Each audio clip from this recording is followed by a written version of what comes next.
ये क्या कर रहे हो? उठो उठो।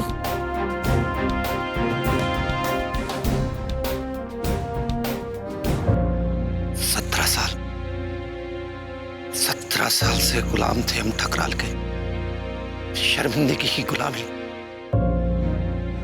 आपके कारण हमको मुक्ति मिली। हम आपसे मिलकर आपको धन्यवाद देना चाहते थे। आपने हमें नया जीवन दिया। मैंने कुछ नहीं किया बच्चा सिंह, मैं क्या कर सकती हूँ? तुम्हारे साथ जो कुछ भी हुआ वो एक हादसा था, और 17 साल के बाद इस सच का बाहर आना कोई उपलब्धि नहीं है। मुझे बहुत बुरा लग रहा है इस बात का कि इंसाफ में बहुत देर हुई, और मैं इसका कोई श्रेय नहीं ले सकती। आप ऐसा ना कहिए। आप ही के कारण तो ये सब शुरू हुआ है। रचना को देने वाली ताकत आप ही जो है, और अब अन्नू को भी तो आप ही सिखाएंगी। मुझे तो लगता है मेरा किसी भी चीज से जुड़ जाना ही उसे शापित कर देता है। मेरे पिता की हत्या हुई, मेरी बहन मारी गई, और अब रचना। मैं उसे लड़ना सिखाना चाहती थी, लेकिन देखो ना क्या हो गया। नहीं, अब मैं किसी और की जिंदगी दांव पर नहीं लगाना चाहती। नहीं। आप इसे ऐसे क्यों देखती हैं? अरे रचना को तो आप ही ने लड़ना सिखाया ना, और हम सबको गर्व है उस पर। रचना मरी नहीं है, बल्कि शहीद हुई है, और हम सबको उसकी शहादत को याद रखना पड़ेगा। और आप तो रचना की गुरु थी। जिस प्रकार से चंद्रगुप्त का गुरु चाणक्य था। लेकिन आर्य चाणक्य ने चंद्रगुप्त के बाद किसी को अपना शिष्य नहीं बनाया था। हाँ, चाणक्य की लड़ाई चंद्रगुप्त के बाद खत्म हो गई थी, लेकिन हमारी लड़ाई खत्म नहीं हुई है। हमारी लड़ाई जारी है। हमें आपकी जरूरत है। और वैसे भी ठकराल को आपसे ज्यादा कोई नहीं जानता है। तुम जानते हो बच्चा सिंह। मैं तो बस उस केशव को जानती हूँ जिसे मैं 17 साल पहले छोड़ आई थी। उस केशव से वो ठकराल कैसे बना, इसका रहस्य सिर्फ तुम जानते हो। उसके दिमाग में क्या क्या चलता रहता है, ये तुमसे ज्यादा और कोई नहीं जानता। मैं सच कह रही हूँ। क्या बात है बच्चा सिंह? क्या कहना चाहते हो लेकिन कह नहीं पा रहे हो? बताओ क्या है?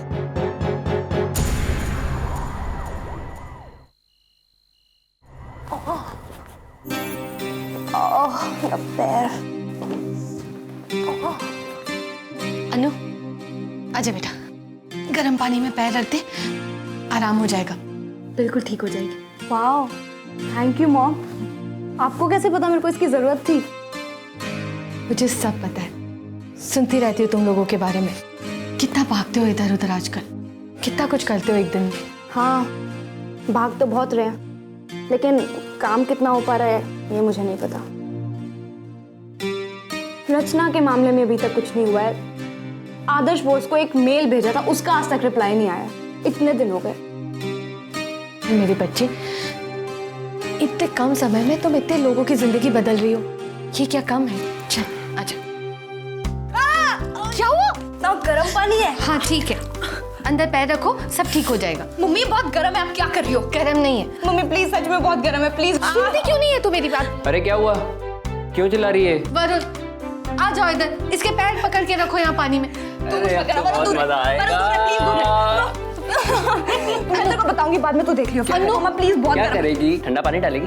डाल। मैं इतना चिल्लाऊंगी पूरा मोहल्ला जल। भगवान, ये लड़की इतनी बड़ी हो गई फिर भी सुनती नहीं है। पापा! अनु,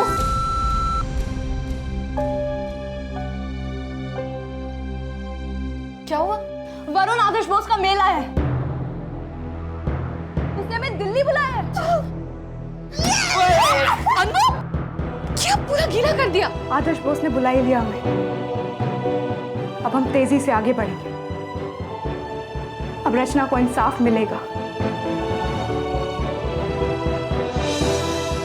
आदिति जी, हमें बहुत चिंता हो रहा है। चिंता? किस बात की चिंता?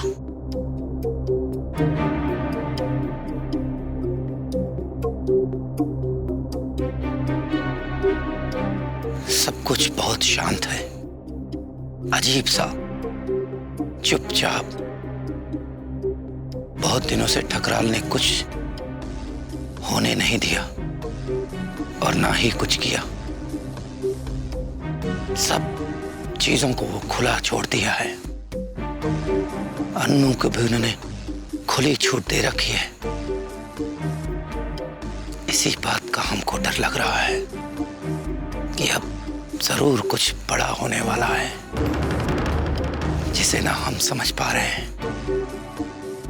सिर्फ इसे ठकराल ही जानता है, लेकिन होगा बहुत बुरा, बहुत बुरा।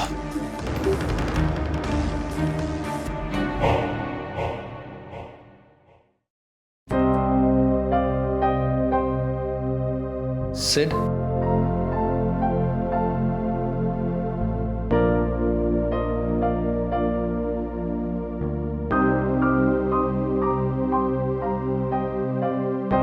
अरे तुम लोग कैसे भाई? हम सब तो ठीक है, लेकिन हमें लगा तुम बीमार हो, इसलिए काफी दिन से मिल नहीं रहे हो। लेकिन तुम तो बिल्कुल ठीक लग रहे हो। तबीयत ठीक है हमारी, लेकिन किसी जरूरी काम में फंस गए थे। आदर्श बोस का मेल है, हम लोगों को दिल्ली बुलाया है मिलने के लिए। अरे भाई ये तो बढ़िया बात है। ये तो चलना, हम लोग अभी निकल रहे हैं। जल्दी से तैयार हो जा, तुझे लेने आए थे साथ में। नहीं वो मैं क्या हुआ सिड? नहीं, कुछ नहीं, ऐसी कोई बात नहीं है। दरअसल वो अब तुम लोग निकलो, मैं आ नहीं पाऊंगा। अरे क्या नहीं आ पाऊंगा? चलना यार, कपड़े बदल और चलते हैं साथ में। और क्या यार, अब तो तेरी चोट भी ठीक हो गई है। तू साथ चलेगा तो अच्छा लगेगा। चलना यार। अच्छा तो हमें भी बहुत लगेगा, लेकिन इस वक्त थोड़ा। सर तुम ठीक से क्यों नहीं बता रहे क्या काम है तुम्हें? ऐसा लग रहा है कि तुम हमसे बचना चाहते हो। रहने दो वरुण, हमें इतना बड़ा और जरूरी मौका मिला है और ये साथ नहीं आना चाहता। हमें समझ जाना चाहिए कि इसकी नजरों में इस सब का क्या मतलब है। मोहित की तरह इसे भी यही लगता है कि इस लड़ाई में कुछ भी नहीं बचा है। जब तक रचना जिंदा थी तब तक ये उसी के दोस्त थे। अब कोई फर्क नहीं पड़ता इन्हें। सिड, ऐसा ही है क्या? तुम सच में अलग होना चाहते हो? अब ऐसी कोई बात नहीं है, लेकिन हम सोचते हैं कि कुछ दिन हम तुम लोगों से दूरी रहें तो अच्छा होगा। देख लिया, कहा था ना मैंने। चलो यहां से।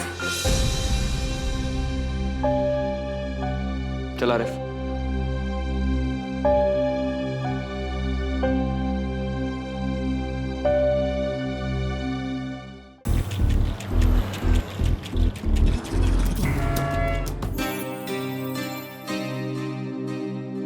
वेल, आप लोगों ने मुझे जो भी कुछ दिया वो मैंने पढ़ा। आप लोगों के सारे दावे, पिछले 1-1.5 साल में हुई घटनाएं, क्या ये सब सच है? यस सर, उस चिट्ठी का एक एक शब्द सच है। तो क्या आप अंत तक लड़ने के लिए तैयार हैं?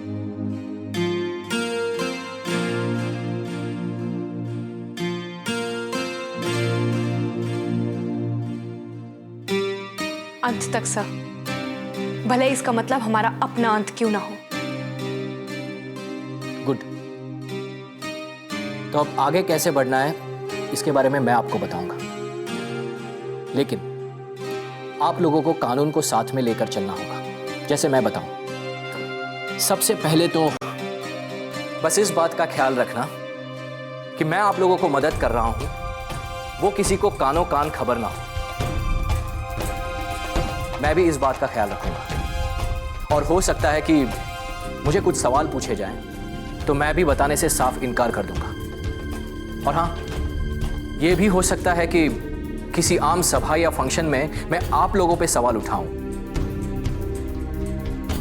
कुल मिलाकर आप लोगों का यहां आना और अब हमारे बीच जो भी कुछ बात होने वाली है वो एक राज ही रहेगी। इस बात का वादा आप लोगों को मुझसे करना होगा। I am really sorry to ask, but क्या आप किसी चीज से डर रहे हैं? मतलब मैं समझी नहीं सर, आप हमारे साथ खुलेआम इस लड़ाई में क्यों नहीं जुड़ सकते? सर हम सही हैं। मैं तुम्हारा जोश समझ रहा हूं, मैं भी चीजें बदलना चाहता हूं, लेकिन ऐसे अचानक नहीं और इस तरह से तो बिल्कुल भी नहीं। जब कोई काम खुलेआम होता है तो इसका मतलब यह है कि आप एक खिड़की खुली रख के सो रहे हो। हमला कभी भी हो सकता है और मैं जिस जगह हूं मैं ये रिस्क नहीं ले सकता, इसलिए आपका काम होगा पर थोड़ी सफाई से। लेकिन सर अगर आप जैसे नेता ही हमारे साथ नहीं देंगे तो फिर बाकी जनता को कैसे भरोसा होगा कि वो भी बिना डरे लड़ सकते हैं अपने हक के लिए? बैठो। राजनीति जोश का नहीं, शक्ति के संतुलन का नाम है। मुझे बहुत कुछ देखना पड़ता है। एक गलत कदम और हजारों छोटे छोटे ज्वालामुखी पैदा हो सकते हैं। मुझ पे भरोसा रखो, मैं हर चीज पे नजर रखूंगा, पर पर्दे के पीछे से। अनुज जैसे दिवाकर साहब करते हैं। सर हमारे एसपी हैं, वो जब से ठकराल के हमले से बचकर बाहर आए हैं तब से छुप रहे हैं, लेकिन छुपकर भी हमारी मदद कर रहे हैं। फिलहाल वो दयाल साहब की सिक्योरिटी में गार्ड है। That's good. इसका मतलब आप लोगों के साथ अच्छे लोग हैं। सबसे पहले आपको अदालत में पिटीशन फाइल करनी होगी ताकि रचना की हत्या की जांच हो, और उसमें आप साफ साफ लिखोगे कि आप लोगों को शक है कि रचना की हत्या ठकराल ने ही की है। लेकिन सब मुझे पता है आप लोग पहले भी अदालत जा चुके हैं और ठकराल के खिलाफ आपको कुछ हाथ नहीं लगा, लेकिन इस बार मैं अपनी ताकत लगाऊंगा। मैं यकीन दिलाता हूं कि आप लोगों के लिए नए रास्ते खुलेंगे। मैं कोशिश करूंगा कि ठकराल पे दबाव बना रहे। आप लोग पूरे विश्वास से आगे बढ़िए। मैं हूं। Sir thank you so much. Welcome. आप लोग जा सकते हैं। Thank you sir. वेलकम।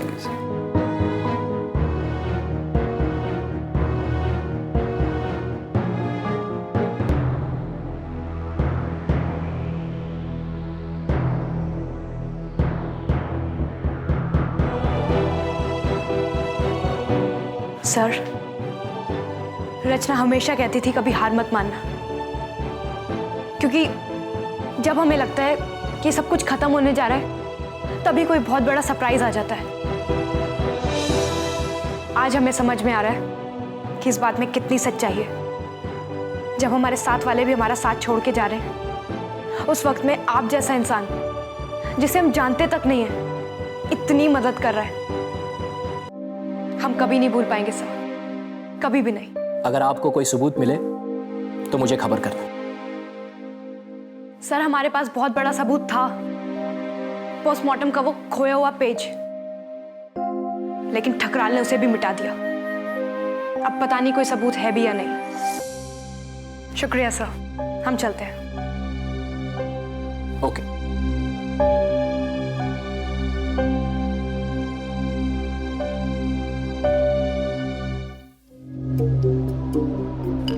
कहाँ मिसिर बाबू? ये ठकराल साहब आजकल दयाल बाबू से बहुते मिलने आ रहे हैं। अबे क्या बताएं, बड़के लोगों का खेल है। आज ससुर हमजोली, कल मार देंगे गोली। इसमें हम अपना बेजा काहे को खपाएं। हाँ, खेल तो खतरनाक ही हुए इन लोगों का। अब वो रात से हमें भी कुछ हुए हैं। अरे वो रात तो ठकराल साहब पार्टी नहीं दिए थे का? अरे जी दिन वो लड़की भी गायब हो गई थी। अम्मा चुप रहो, पता लगा अम्मी मारे के साथ साथ हम भी। तुमको पक्का पता है का कि वो लड़की मारी गई है? ससुरा टीवी में तो कह रहे कि अबे मारा ही होगा। आजकल कौन डूब के मरता है? कोई हरिश्चंद्र का युग चल रहा है का कि लाज शर्म से डूब के मर गया? काम इसे। अरे तुमसे कोई कुछ बोले क्या? नहीं, पर खबरियां तो उड़ती रहती है ना हवा में। वो दयाल बाबू थे ना, उनसे बात करते देखा था उसको, वो वकील आहूजा से। कुछ तो खबर थी उस रात की सच्चाई का, लेकिन भैया वो भी सिधार गए। वो रात को क्या हुआ? आहूजा को ये बात का खबर था? अच्छा, फिर भी कोई मामले में काहे नहीं बोलता? ससुर हर कोई ऐसा चुप्पी साध के बैठा है जैसे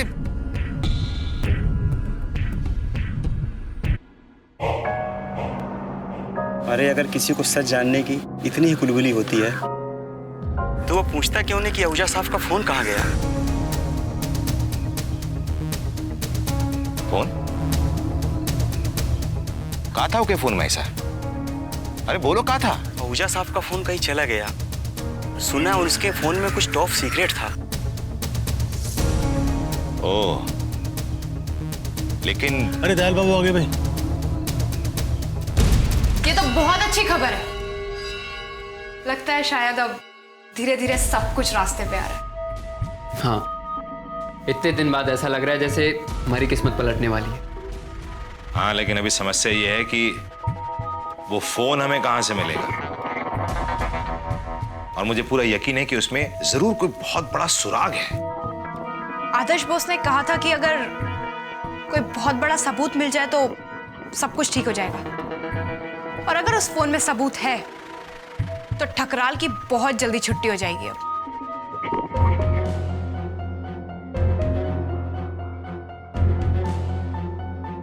अरे बच्चा सिंह जी, क्या हुआ? आप इतने परेशान क्यों बैठे हैं?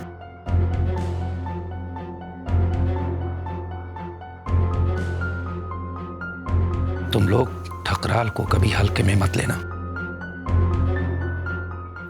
तुम लोग ठकराल को कभी हल्के में मत लेना। उसे पत्थर फोड़कर बाहर आने की आदत है। बहुत शातिर दिमाग का आदमी है वो, बहुत चालाक है। अगर वो इतना ही चालाक है तो उसे ये भी पता होगा कि हम उसके खिलाफ क्या प्लानिंग कर रहे हैं। और अगर उसे पता है तो वो हमें रोक क्यों नहीं रहा? वही तो, वो इतना सब आसानी से होने दे रहा है, यही तो सबसे बड़ी चिंता का बात है। लेकिन आप ऐसा क्यों बोल रहे हो कि वो सब कुछ होने दे रहा है? हो सकता है उसे लग रहा हो कि हम बीच में अटके हुए हैं, या उसे कैसे पता हम कुछ कर रहे हैं? उसे ये पता है कि हम अभी जिंदा हैं और तुम सबके साथ में हैं। इससे ये कैसे साबित होगा कि वो जानबूझकर चुप है? सबसे बड़ी बात तो ये है कि ठकराल कभी भी जो उसे धोखा देता है कभी नहीं छोड़ता उसे, और हम अभी तक जिंदा हैं। इससे बड़ा और सबूत क्या हो सकता है? लेकिन ऐसा हो सकता है कि उसके हाथ में अभी उतनी चीजें ना हो। आदर्श बोस ने हमें कहा था ना कि वो हमारी चुप कर मदद करेगा। हो सकता है उसने कुछ ऐसा किया हो जिससे ठकराल चुप बैठा हो। ये बात तो है कि कोई ठकराल को पसंद नहीं करता, सब बस मौका ढूंढते हैं उसे दबाने का। ठकराल अगर ये ताकतवर है तो इसके दुश्मन भी ताकतवर है। इनफैक्ट मुझे तो लगता है कि ये सीएम दयाल है ना, ये भी दोस्त नहीं ठकराल का। मुझे पूरा भरोसा है कि अब ठकराल एकदम अकेला होगा, दबा हुआ कोने में अपने पापों के बोझ के तले। बस मैं इतना चाहती हूँ कि उस वक्त मैं वहां रहूं, उसे टूटा हुआ देखने के लिए, पागल होता हुआ देखने के लिए, एकदम सड़क के बीमार कुत्ते की तरह।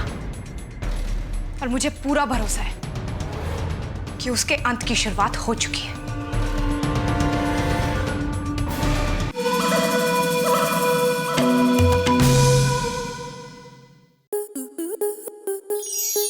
स्टार प्लस के YouTube पेज पर आने के लिए आपका धन्यवाद। अपने फेवरेट शोज देखने के लिए subscribe to Star Plus YouTube page and hit the bell icon.